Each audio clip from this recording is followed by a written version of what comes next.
The summer heat was oppressive in London as tourists crowded around the iconic red telephone boxes and black cabs navigated the busy streets. Among the throngs of visitors making their way toward Buckingham Palace was Jake Morrison, a 22-year-old college student from California who had arrived in London 3 days earlier as part of his European backpacking adventure. Jake carried himself with the casual confidence of someone who had never faced real consequences for his actions. Back home in Santa Barbara, he was known for his pranks and his ability to charm his way out of trouble with professors, campus security, and even local police. His social media accounts were filled with videos of increasingly bold stunts designed to go viral and impress his thousands of followers. Standing at 6 feet tall, with sun-bleached hair and wearing an expensive camera around his neck, Jake moved through the crowds with the entitled swagger of someone accustomed to being the center of attention. His phone buzzed constantly with notifications from friends back home commenting on his travel posts, each one pushing him to do something even more outrageous for his next video. "Dude, London content is getting boring." Read one message from his roommate Tyler. "Need something epic for the gram. Maybe mess with those robot guards?" Jake grinned as he read the message. He had been planning to visit Buckingham Palace anyway, but now he had a specific goal in mind. The British Royal Guards, with their distinctive red uniforms and tall black hats, were famous for standing perfectly still, regardless of tourist antics. Jake had seen countless videos online of people trying to make them break character. Though most attempts were relatively harmless, as he approached the palace gates, Jake pulled out his phone and switched to video mode. His plan was simple: create content that would get millions of views and establish him as the guy who could get away with anything. He had already filmed himself climbing monuments, sneaking into restricted areas, pulling pranks on unsuspecting locals throughout his European tour. The palace area was packed with tourists from around the world, all taking photos and marveling at the grandeur of the royal residence. Street performers entertained crowds, while vendors sold souvenirs and snacks. The atmosphere was festive and lighthearted, families posing for pictures and tour guides explaining the history and significance of the location. Jake spotted his target almost immediately. Standing at attention near one of the sentry boxes was a royal guard who appeared to be in his early 30s. The man was tall and imposing, with perfect posture and an immaculately groomed dark mustache that was clearly visible beneath the shadow of his bearskin hat. His red tunic was spotless, his boots polished to a mirror shine, and he held his rifle with practiced precision. Guard Sergeant Thomas Mitchell had been serving with the Coldstream Guards for 8 years. He had completed tours in Afghanistan and Iraq, had earned commendations for bravery under fire, and took immense pride in his role as one of the Queen's Guard. The ceremonial duties at the palace were considered an honor, representing the culmination of years of training and service. Thomas had seen every type of tourist behavior imaginable during his palace duties. Most visitors were respectful, content to take photos from a distance and marvel at the precision of the changing of the guard ceremony. Others tried harmless attempts to get reactions, making faces or telling jokes within earshot. A few crossed lines that required intervention from palace security. What Thomas couldn't have anticipated was encountering someone like Jake Morrison, whose entire worldview was built around the belief that rules didn't apply to him and that any situation could be turned into entertainment for social media consumption. Jake circled the area for several minutes, studying the guard's position and the movements of nearby security personnel. He wanted to time his stunt perfectly to maximize both the shock value and his chances of escaping without serious consequences. His phone was fully charged, his camera app was recording, and his confidence was at its peak. "What's up, London?" Jake said quietly into his phone camera as he began his approach. "About to show you guys how it's done, American style." This guard has no idea what's coming. The tourists around him were blissfully unaware of what was about to unfold. Children pressed their faces against the palace railings while their parents snapped photos. Elderly couples sat on nearby benches, enjoying the pageantry and tradition. Tour groups listened attentively as guides explained the history and significance of the guard's role. Thomas remained perfectly still, his eyes fixed straight ahead as he had been trained. Years of military discipline had taught him to maintain his position regardless of distractions. He was aware of the young American with the camera who had been circling the area. But tourists with cameras were hardly unusual at the palace. As Jake moved closer, his heart rate increased with excitement and adrenaline. This was going to be his masterpiece, the video that would make him famous across social media platforms. He imagined the millions of views, the shares, the comments praising his boldness. In his mind, he was already a viral sensation. What Jake failed to consider was that the royal guards were not actors in his personal entertainment show.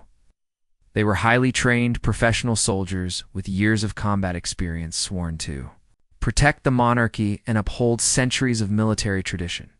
The respectful distance maintained by other tourists wasn't just politeness. It was recognition of the serious nature of the guards' duties and the consequences of interfering with them. As Jake raised his phone to begin filming and took his final steps toward Thomas, he was about to learn that some traditions commanded respect for very good reasons, and that real-world consequences were far more serious than anything he had encountered in his privileged college existence. Jake positioned his phone at the perfect angle, making sure the camera captured both his face and the stoic guard behind him. He had perfected this setup over months of creating social media content, always ensuring that his stunts were documented from the most dramatic perspective possible. "All right, guys, here we go," he whispered into his phone, his voice filled with the cocky excitement that had made him popular among his followers back home. "Watch this British soldier try to stay serious when I mess with his fancy mustache." Thomas, despite his training to remain motionless, was peripherally aware of the young man's approach. In his years of palace duty, he had developed an almost supernatural ability to sense when tourists were planning something inappropriate. The combination of nervous energy, excessive phone positioning, and whispered commentary usually preceded some form of disruption. The crowd around them continued their normal tourist activities, unaware that they were about to witness an incident that would be talked about for years to come. An elderly British couple stood nearby, the husband explaining to his wife the significance of the guard's uniform. A family from Japan took turns posing for photos, their children wide-eyed with wonder at the palace's grandeur. J.I. took a deep breath and stepped forward with exaggerated confidence. His plan was simple but audacious. He would quickly reach out, give the guard's mustache a playful tug while filming his own reaction, then step back and laugh it off as harmless fun. In his experience, most people were too polite or too shocked to react immediately, giving him time to diffuse any tension with his charm and apologies. "This is going to be epic," Jake muttered, then raised his voice slightly as he approached Thomas. "Hey there, soldier boy. Love the fancy outfit." Thomas's jaw tightened almost imperceptibly, but his eyes remained fixed straight ahead. Years of military training had taught him to ignore verbal provocations, but physical interference was an entirely different matter. The royal guards were not merely ceremonial figures. They were active-duty soldiers with the authority and training to deal with security threats. Without warning, Jake darted forward and reached up toward Thomas's face. His fingers barely made contact with the carefully groomed mustache. When the world suddenly shifted in ways that Jake's privileged existence had never prepared him to handle, Thomas's reaction was instantaneous and devastating. Years of combat training and muscle memory kicked in before conscious thought could intervene. His left hand shot out like a striking snake, grabbing Jake's wrist in a grip that felt like a steel vice. Simultaneously, his right hand moved the rifle to a defensive position while his entire body pivoted with military precision. "Do not touch the guard." Thomas's voice exploded across the palace courtyard with such force and authority that tourists 50 yards away jumped and turned to see what was happening. Jake's phone went flying from his other hand, clattering across the pavement as Thomas's grip on his wrist sent shooting pains up his entire arm. The casual confidence that had carried Jake through countless pranks evaporated, instantly replaced by genuine fear as he realized he was dealing with someone far beyond his usual targets. Whoa, it was just a joke, man," Jake stammered, trying to pull his wrist free from Thomas's iron grip. But 8 years of military service had given Thomas's strength that no amount of college gym sessions could match. "A member of Her Majesty's Guard," Thomas declared, his voice carrying the full weight of military authority. You will remain still until the authorities arrive." The transformation in the atmosphere was immediate and dramatic. What had been a peaceful tourist scene moments before suddenly became a security incident. Palace guards from other positions began moving toward the commotion with practiced efficiency. Tourists backed away, some filming with their phones, while others herded their children to safer distances. Jake's mind raced as he tried to process what was happening. This wasn't going according to plan at all. The guard was supposed to remain stoic, maybe break character slightly, creating a funny moment that would entertain his followers. Instead, he found himself in the grip of what felt like a human vice, surrounded by rapidly gathering security personnel. "Look, I'm sorry, okay?" Jake pleaded, his voice rising with panic. "I didn't mean anything by it. I'm just a tourist." His crazy overreaction? But Thomas wasn't listening to explanations or apologies. His training had taken over completely. Physical contact with a royal guard was not a prank or a joke. It was a security breach that required immediate and decisive response. Every protocol in his military training demanded that he secure the threat and hold the individual until proper authorities could take control. Palace security officers were approaching rapidly, their radios crackling with urgent communications. The elderly British couple who had been peacefully sightseeing moments before watched in horror, as the young American's attempt at humor transformed into a serious security incident. "I can't believe someone would be so stupid," the elderly gentleman muttered to his wife. "Those guards are real soldiers, not theme park actors." Jake's wrist was beginning to go numb from Thomas's grip, and the reality of his situation was finally beginning to penetrate his panic. This wasn't a college campus where his charm and his father's money could smooth over his mistakes. This was a foreign country involving what appeared to be serious security protocols, and he was completely out of his depth. The Japanese family had quickly moved their children away from the scene, but not before the father had captured several photos of the incident.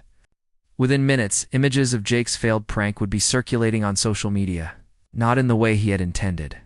As more security personnel arrived and began forming a perimeter around the incident, Jake realized that his quest for viral fame had taken a turn that no amount of social media followers could fix. Within minutes of Jake's foolish assault on Thomas, the palace courtyard had transformed into a controlled security zone. 3 additional royal guards had taken defensive positions while plainclothes security officers moved through the crowd, ensuring that no other threats existed. The precision and speed of their response made it clear that this was not their first experience with tourist incidents. Inspector Margaret Blackwood of the Metropolitan Police's Royalty and Specialist Protection Unit arrived within 5 minutes, her practiced eye immediately assessing the situation. At 45 years old, she had dealt with every conceivable type of incident involving the royal family and their security, from genuine terrorist threats to drunken tourists making poor decisions. "Release the suspect to my custody, Sergeant Mitchell," Inspector Blackwood commanded with quiet authority. Thomas immediately complied, transferring Jake's wrist to the inspector's control while maintaining his professional bearing. Jake rubbed his wrist gingerly, trying to restore circulation while his mind raced through possible escape strategies. "Look, officer, this is all just a misunderstanding. I'm an American tourist, and I didn't realize you didn't realize that assaulting a member of the Queen's Guard was a crime," Inspector Blackwood interrupted, her tone suggesting she had heard every possible excuse over the years. "You didn't realize that your actions could be considered a security threat to the royal family?" The weight of those words hit Jake like a physical blow. Security threat to the royal family? This had started as a simple prank for social media, but the serious faces around him made it clear that the authorities viewed it very differently. "I wasn't threatening anyone," Jake protested, his voice cracking slightly. "I just touched his mustache as a joke. People do stupid tourist things all the time." Inspector Blackwood pulled out her handcuffs with practiced efficiency. "Mr. Morrison." "Jake Morrison. I'm from California. Mr. Morrison, you are under arrest for assault on a member of Her Majesty's Guard. It's disturbing the peace and potential security violations. You have the right to remain silent, though I should warn you that anything you say may be given in evidence." As the handcuffs clicked shut around his wrists, Jake felt the full reality of his situation crashing down on him. This wasn't a campus prank where he could laugh it off and buy everyone drinks later. This was a foreign legal system involving charges he had never imagined could result from a few seconds of foolishness. The crowd of tourists watched in fascination and horror as Jake was led away. Many had their phones out, recording the aftermath of his failed stunt. The irony was not lost on several observers. Jake had wanted to create viral content, and he was certainly going to be famous, just not in the way he had intended.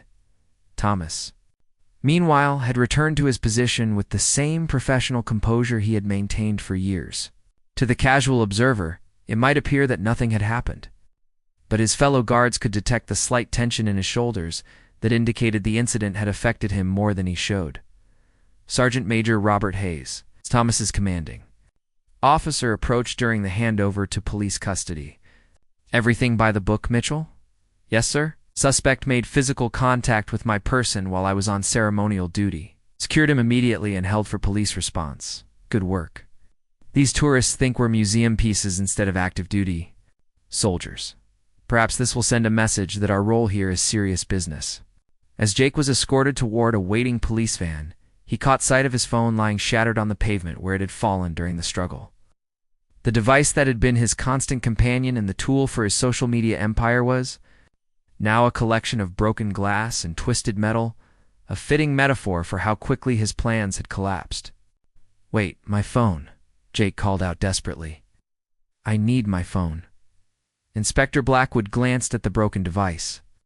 "That will be collected as evidence, Mr. Morrison, along with any footage of your assault on the guard."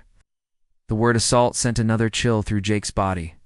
In his world of college pranks and social media stunts, physical contact had always been laughed off as harmless fun. The idea that grabbing someone's mustache could be classified as assault had never occurred to him as the police van pulled away from Buckingham Palace. Jake stared out the window at the tourists who continued their peaceful sightseeing.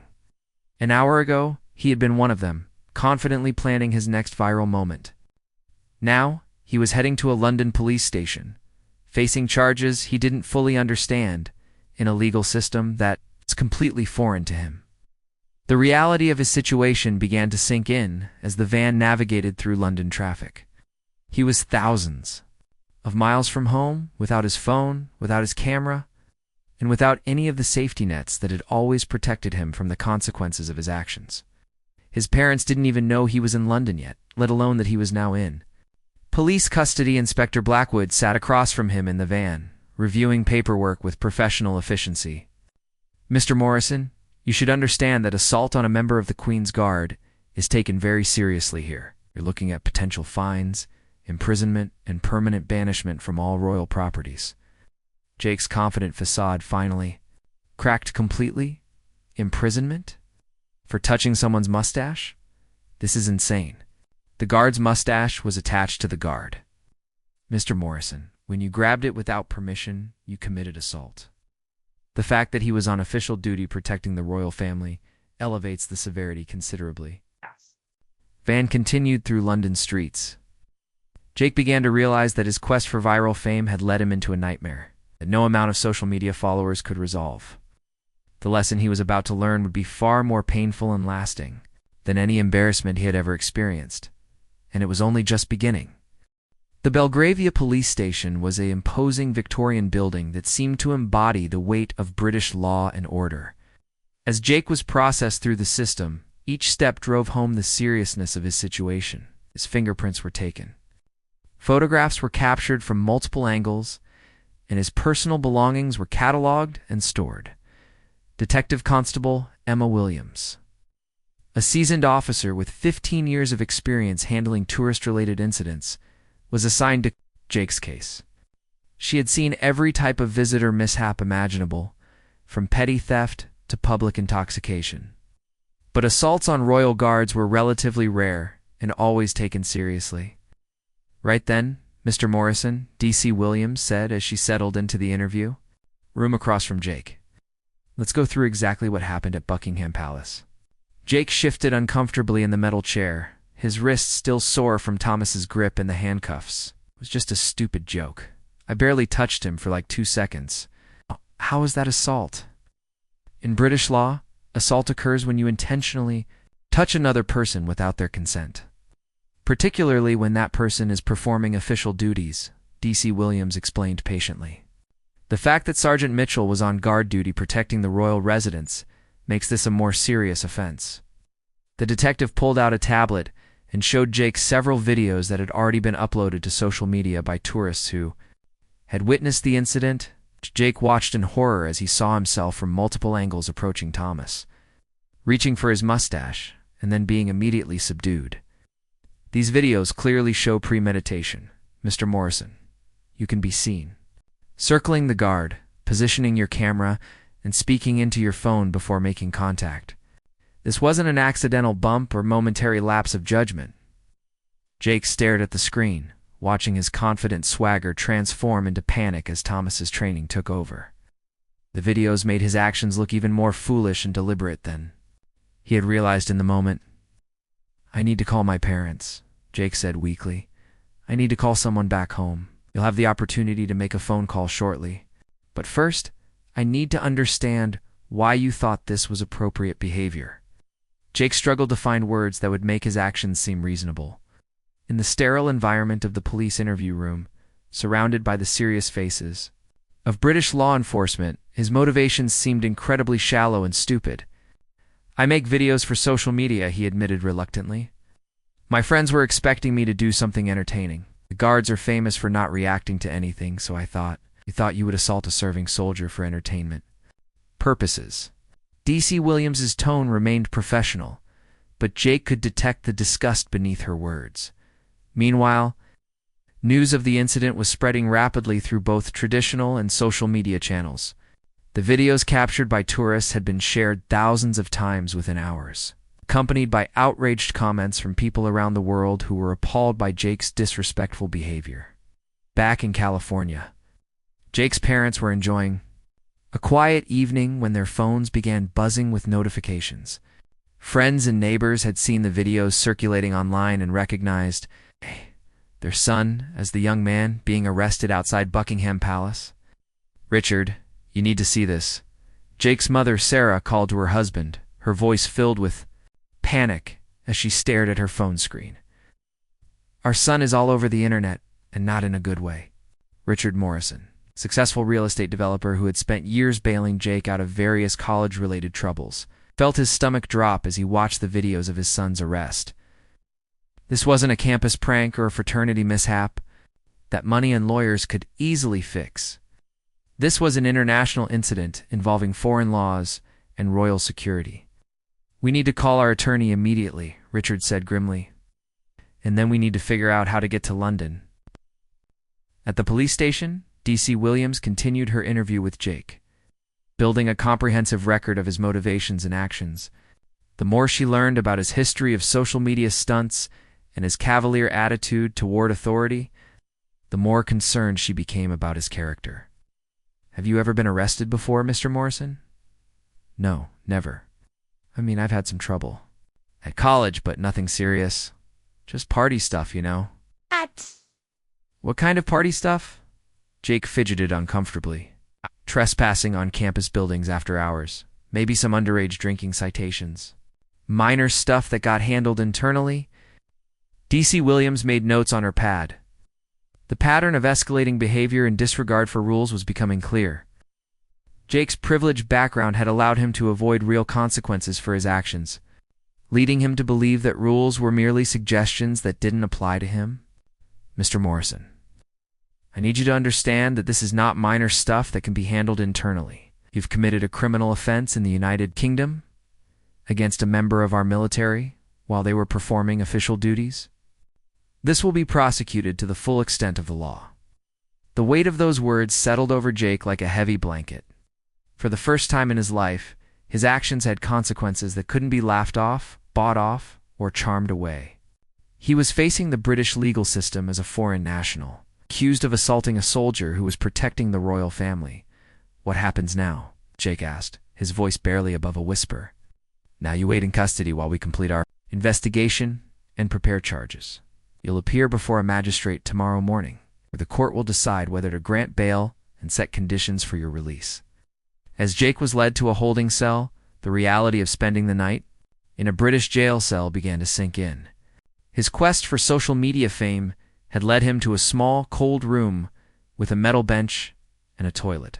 Surrounded by the sounds of other detainees and the institutional smells of disinfectant and despair, the lesson that had begun with a painful grip on his wrist was about to continue with a night of contemplation about the difference between harmless pranks and serious crimes, and the discovery that some mistakes couldn't be undone with apologies and charm. The night in the Belgravia police station holding cell was the longest of Jake's life.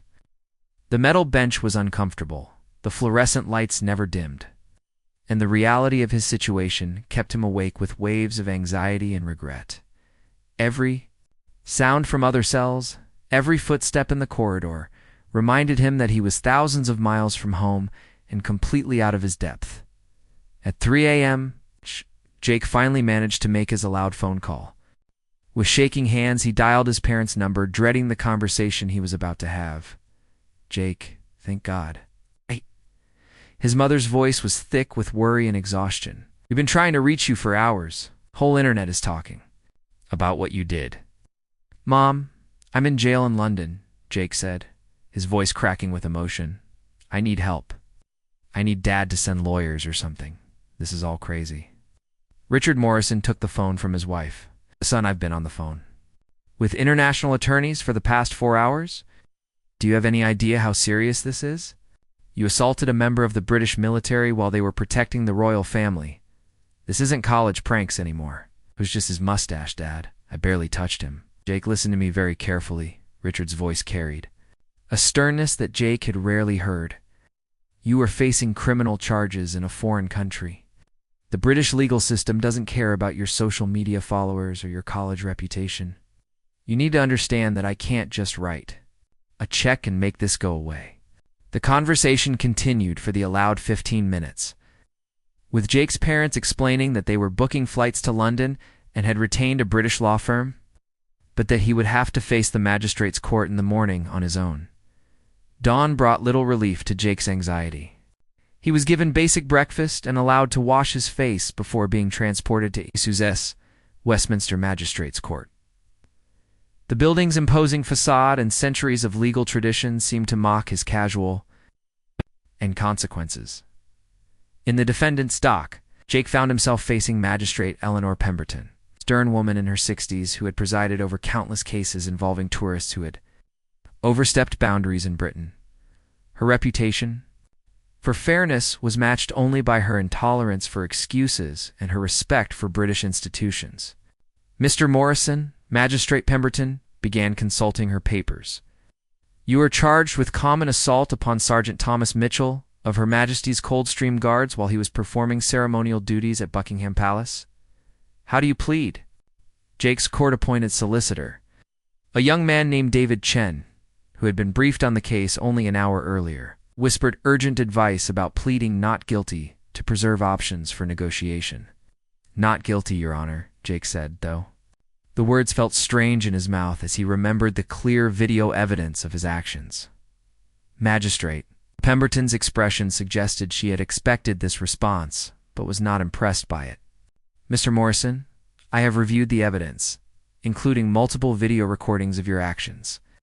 The prosecution has presented a clear case that you deliberately approached Sergeant Mitchell, made physical contact without consent, and disrupted his official duties." Crown Prosecutor James Whitfield rose to address the court. "Your Honor, this case represents a serious breach of security protocols and a deliberate assault upon a serving member of our armed forces. The defendant traveled to Buckingham Palace with the specific intent to create social media content by interfering with the Royal Guard, showing premeditation and complete disregard for British law and military tradition." Jake listened in growing horror as the prosecutor painted a picture of him as a privileged foreign national who had come to Britain specifically to mock and assault their institutions for entertainment purposes. While technically accurate, legal language made his actions sound far more sinister than the stupid prank he had intended. David Chen did his best to present mitigating factors: Jake's youth, his lack of criminal record, his status as a tourist, unfamiliar with British customs, and his apparent remorse. But even Jake could see that these arguments seemed weak against the clear evidence of his deliberate actions. Mr. Morrison, Magistrate Pemberton said finally, "Your actions demonstrate a fundamental lack of respect for British institutions, military service, and basic social boundaries. The fact that you filmed yourself committing this assault for social media purposes makes it particularly egregious." She paused, consulting her notes while Jake's heart pounded in his chest. "However, considering your age, your lack of prior criminal record, and your status as a foreign national, I am prepared to offer you a choice." Jake leaned forward eagerly, hoping for some escape from this nightmare. "You may accept a guilty plea with community service, a substantial fine, and a permanent ban from all royal properties. Or you may maintain your not guilty plea and face trial by jury, with potential imprisonment if convicted." David Chen immediately requested a recess to consult with his client. In a small conference room, he explained the stark reality of Jake's situation. "The evidence against you is overwhelming, Mr. Morrison. Multiple video angles show you deliberately assaulting the guard. If this goes to trial, a jury will likely convict you, and the sentence could include actual jail time. The magistrate is offering you a way out that avoids prison." Jake stared at the table, finally understanding that his actions had consequences that couldn't be negotiated away. The confident young man who had approached Buckingham Palace with a camera and a plan for viral fame was gone, placed by someone who was learning painful lessons about respect, responsibility, and the real world beyond his privileged bubble. "What kind of community service?" Jake asked quietly. "Likely working with veterans organizations or military charities. The court tends to award sentences that provide education about the institutions you've offended." As Jake considered his options, he realized that his quest for social media fame had indeed made him famous, but as an example of American tourist behavior at its worst. The lesson that had begun with Thomas's iron grip was about to continue with consequences that would follow him for years to come. After an hour of agonizing deliberation, Jake returned to the courtroom and accepted the plea deal. Standing before Magistrate Pemberton, he formally pleaded guilty to assault, his voice barely audible as he admitted to actions that had seemed like harmless fun just 24 hours earlier. "Mr. Morrison," the magistrate said as she prepared to deliver his sentence, "your actions have brought shame not only upon yourself but upon your country's reputation. British tourists visiting America would never dream of assaulting your military personnel for entertainment purposes." Jake's sentence was comprehensive and designed to educate him about the gravity of his actions. A fine of £2,000, 200 hours of community service, working with military veterans, a permanent ban from all royal properties, and 6 months of probation, during which he would remain in the United Kingdom. The final condition hit Jake like a physical blow. 6 months in London, away from his college friends, his social media lifestyle, and the comfortable privilege of his California existence. He would have to find housing, support himself, and complete his community service under the watchful eye of the British probation system. As he left the courthouse, Jake was met by a small crowd of reporters and photographers who had been following the story. His attempt to create viral content had succeeded beyond his wildest nightmares, but not in any way he had intended. "Mr. Morrison, do you have anything to say to Sergeant Mitchell?" one reporter called out. Jake paused, remembering the firm grip and steely professionalism of the man he had so casually assaulted. "I want to apologize to him and to everyone I offended. What I did was stupid and disrespectful." His parents arrived in London that evening, their disappointment and embarrassment evident in every conversation. Richard Morrison, accustomed to solving problems with money and influence, found himself powerless to undo the international humiliation his son had created. "Jake, your actions have been broadcast around the world," his father said during a tense dinner at their hotel. "I've had business associates calling me from 3 different countries asking about the video of you assaulting a British soldier. Sarah?" Morrison was even more direct. "Your college has seen the videos, Jake. They're reviewing your enrollment status. Your fraternity has released a statement distancing themselves from your actions. This isn't going away." The community service assignment came through within a week. Jake was assigned to work with the Royal British Legion, a veterans charity that supported former military personnel. His supervisor was a former Army colonel named Patricia Hughes. no-nonsense woman who had served in the Gulf War and had little patience for entitled young people. Mr. Morrison, Colonel Hughes, said during their first meeting, "You're here because you assaulted one of our finest serving soldiers. I'm going to make sure you understand exactly what that means." Jake's community service involved working with elderly veterans, helping them with daily tasks, listening to their stories, and assisting with charity events. The irony was not lost on him that he was now serving the very military community he had so thoughtlessly disrespected. It was during his third week of service that Jake met retired Sergeant Major William Patterson, an 8-year-old veteran of the Falklands War who had served in the same regiment as Thomas Mitchell. William had seen the videos of Jake's assault and had specifically requested to work with the young American. "So you're the lad who thought it would be funny to grab a guardsman's mustache," William said with a mixture of sternness and curiosity. Jake nodded shamefully. "Yes, sir, I know what I did was wrong. Do you? Do you really understand what you did?" William's eyes fixed on Jake with the intensity of someone who had seen real combat and understood the meaning of military service. Over the following weeks, William became Jake's unofficial mentor, teaching him about military history, the significance of ceremonial duties, and the sacrifices made by generations of British soldiers. Jake learned that Thomas Mitchell had served 3 tours in Afghanistan, had lost close friends in combat, and took immense pride in his ceremonial role as a way of honoring both his fallen comrades and centuries of military tradition. "That mustache you thought was so funny to grab," William explained during one of their conversations, "is maintained according to regulations that go back over a century.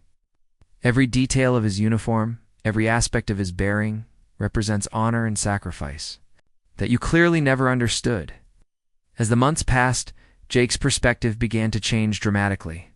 The shallow world of social media pranks and viral content seemed increasingly meaningless compared to the stories of courage and sacrifice he heard daily from the veterans he served. He began to understand that his assault on Thomas had been not just a legal violation, but a profound disrespect to everything the Guard represented.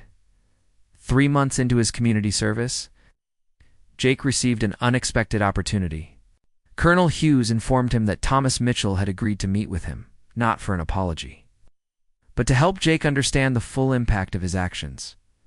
The meeting took place at the Royal British Legion offices on a quiet Saturday morning. Thomas arrived in civilian clothes, but his military bearing was unmistakable. Jake felt a familiar knot of anxiety in his stomach as he faced the man whose life he had briefly disrupted for the sake of social media entertainment. "Hi, Mr. Morrison," Thomas said simply, extending his hand in a gesture of professional courtesy that Jake knew he didn't deserve. "Sergeant Mitchell, I don't know where to begin," Jake stammered, shaking the hand that had once gripped his wrist with such authority. "Begin with understanding," Thomas replied. "I've heard from Colonel Hughes that you've been learning about military service. What have you learned?" Over the next hour, Jake found himself explaining his newfound appreciation for military tradition, his understanding of the sacrifices made by service members, and his genuine remorse for treating Thomas as entertainment rather than recognizing him as a professional soldier performing important duties. Thomas listened without interruption, then spoke quietly. "Mr. Morrison, what you did that day wasn't just assault. It was a symbol of how some people view military service as performance, rather than sacrifice. Every day I stand guard, I'm honoring friends who didn't come home from Afghanistan. Your prank trivialized that honor." The words hit Jake harder than any physical punishment could have. He realized that his actions had wounded something far deeper than Thomas's pride. They had disrespected the memory of fallen soldiers and the sacred trust placed in those who guard the monarchy. As Jake's 6-month probation neared its end, he had completed far more than his required community service hours. He had become a regular volunteer with the Royal British Legion, had learned more about British military history than many natives knew, and had developed genuine friendships with veterans who had initially viewed him with suspicion and contempt. On his final day in London, Jake stood outside Buckingham Palace, watching the changing of the Guard ceremony with entirely different eyes. The precision, the tradition, the solemn dignity of the occasion moved him in ways he could never have imagined during his first visit. William Patterson, who had become a father figure during Jake's months of service, stood beside him. Different. Perspective now, lad? Completely different, Jake replied. I came here as an ignorant tourist looking for entertainment. I'm leaving as someone who understands what service and sacrifice really mean. Jake's return to California was subdued. His social media accounts, which had once defined his identity, remained largely inactive. His college had allowed him to return, but his fraternity membership had been revoked, and his reputation on campus was permanently altered. More importantly, Jake himself had changed.